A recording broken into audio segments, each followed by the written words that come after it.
Bienvenue à cette autre formation de Maelstrom Média. Nous avons le plaisir aujourd'hui de recevoir Maître Alexandre Forêt, avocat, juriste et un excellent communicateur. Merci, Maître Forêt, d'être chez Maelstrom Média aujourd'hui. Merci beaucoup. La pression est là. C'est parfait. Je mets la pression parce que je vous connais. Aujourd'hui, on va discuter d'un sujet, le louage commercial. Peut-être, là, de prime abord, nous expliquer peut-être des grandes différences entre le louage commercial et le louage, le logement, le louage résidentiel. Bien, je voudrais pas, pour utiliser l'expression de notre premier ministre, c'est vraiment des pommes et des oranges. Donc, et des bananes. Et des bananes. Mais pour blague à part, on est vraiment dans deux domaines qui sont complètement différents.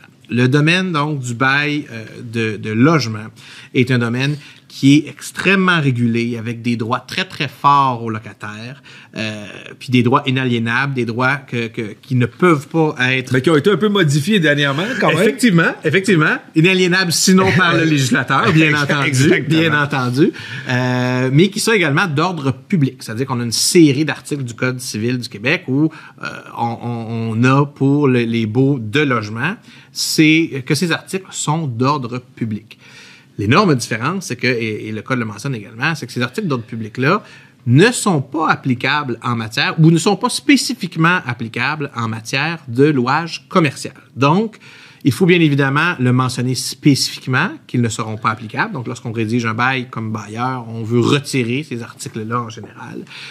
Mais ça reste qu'il s'agit ici, dans le fond, je dirais, d'un document, le bail commercial, qui est vraiment, je dirais, un exemple assez bon d'une liberté contractuelle assez importante de la part des parties qui vont le négocier, ou se le négocier entre eux. La base, évidemment, et c'est la limite, on peut retirer beaucoup de responsabilités au bailleur dans le cadre des négociations de son bail, mais il y a une base qui reste là, et c'est une expression consacrée qu'on appelle la jouissance paisible du bien. Donc, que ce soit un appartement, que ce soit une machinerie, que ce soit peu importe, quand on loue, je dirais pas appartement, je dirais un local commercial, exactement. Parce qu'un appartement, c'est plus dans le régime résidentiel. Exactement.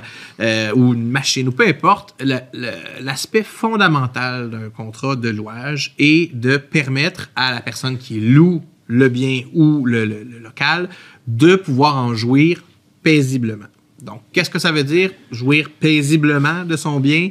C'est qu'on ne devrait pas être dérangé. Et c'est, par exemple, l'exemple le plus simple, on a des cas en jurisprudence assez intéressantes où on avait un restaurant qui, lui, avait au-dessus de son local une épicerie où il y avait, et c'était pas l'épicerie elle-même. L'épicerie était en haut. En haut, exactement. Et que c'était pas l'épicerie elle-même qui était en haut, c'était même l'entrepôt de l'épicerie où il y avait beaucoup de mouvements, on avait comme des bruits, on avait comme certains dérangements qui avaient un impact donc sur ses activités, que lui évidemment se plaignait disant je n'ai pas la jouissance paisible de mon local et dans ce contexte-là, je devrais avoir droit à une diminution de loyer. On a la Cour qui est venue, justement, en première instance, mentionner, regarder, puis réviser ce dossier-là et dire, écoutez, vous n'avez pas démontré, en fait, que vous aviez comme une perte quelconque, d'une part, et d'autre, on a le bailleur et le locataire qui sont venus dire, on a fait tous les efforts requis pour tenter de minimiser ces dérangements-là, mais on ne peut pas les minimiser complètement. Autant. La Cour d'appel est venue dire, attendez une minute. Ce droit-là, en fait, d'avoir la jouissance paisible est un droit qui est vraiment fondamental et ce n'est pas simplement ce qu'on appelle une obligation de moyens. C'est de résultat. Exactement. C'est une obligation de résultat. La Cour est venue casser la décision de première instance en disant c'est pas le locataire qui doit avoir fait la preuve qu'il n'y a pas... en fait, c'est pas au bailleur, pardon. Le bailleur ne peut pas enlever sa responsabilité en mentionnant qu'il a tout fait pour tenter de livrer le bien. S'il n'a pas réussi, même puisqu'il n'a pas réussi. Mais là, ça m'amène une question parce que là c'était le même propriétaire, c'est le même bailleur. Mais si on se retrouve avec deux bailleurs différents. Effectivement, on aurait une responsabilité, on pourrait aller chercher l'autre bailleur, ou même parfois, si c'est un locataire délinquant. Oui, non, mais oui, on pourrait y revenir, mais juste pour bien comprendre cet aspect-là, imaginons qu'il y a un propriétaire qui est propriétaire du rez-de-chaussée, puis qu'il y a un autre propriétaire du haut. Ton bailleur à toi, c'est pas de sa faute. Il te donne un bien, mais c'est le Mais il n'y a pas de lien avec le propriétaire d'en haut. Est-ce que l'obligation de résultat s'applique à lui malgré cela? Ça s'applique malgré cela à lui. Il faudrait qu'il appelle en garantie, comme on appelle, donc d'aller chercher l'entier en disant ben, c'est ma faute, je ne l'ai pas effectivement rempli, mais ce n'est pas de ma faute. Je ne devrais pas subir la perte ou la diminution de loyer et c'est l'autre bailleur qui devrait payer ce montant. Puis là, ça sera à lui d'avoir démontré peut-être qu'il a écrit à l'autre bailleur, qu'il a mis en demeure l'autre bailleur. Exactement. Demandant à son locataire d'arrêter de faire du bruit, par exemple. Exactement. Donc, on a vraiment toujours... Puis c'est dans une certaine logique parce qu'on peut ensuite tellement réduire la responsabilité du point de vue du bailleur qu'au moins cette base-là, parce que c'est le fondement du contrat de louage, on doit la maintenir. Donc cette obligation de résultat-là qui est de jouir de manière paisible des lieux. Donc, si tu ne peux plus jouir des lieux, zéro. Exactement. Mais j'ai en tête d'autres exemples. Puis là, je ne veux pas vous avoir des curveballs, mais la Ville de Montréal, ça leur arrive de faire des réparations sur les routes. Je sais pas si vous êtes au courant, ça arrive à Montréal là, pendant des années, mettons. Je sais pas, moi, j'ai un commerce de crème glacée. Hein? Les gens aiment, c'est paisible. Et là, ils décident qu'ils refont l'aqueduc au complet devant mon commerce de crème glacée. Ben, moi, je peux, comme locataire, j'ai plus une jouissance paisible des lieux.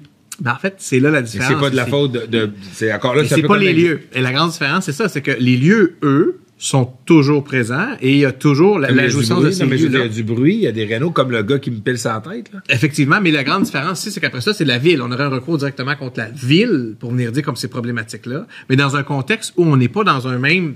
C'est toute la problématique d'un immeuble où on est vraiment comme un par-dessus l'autre ou un à côté de l'autre. Quand tu as des... Évidemment, tu as tout l'aspect de trouble de voisinage qui rentre en ligne de compte dans ce contexte-là. Mais lorsqu'on a une problématique du point de vue de la ville dans ce contexte-là, c'est la ville vraiment, et c'est des travaux de route qui sont sur une autre propriété. Donc, il y aurait vraiment cette problématique-là où on aurait de la difficulté à venir dire que le bailleur n'offre pas la jouissance paisible parce que lui, ces lieux, ils sont là, ils ne sont pas dérangés en tant que tel. L'accès est là.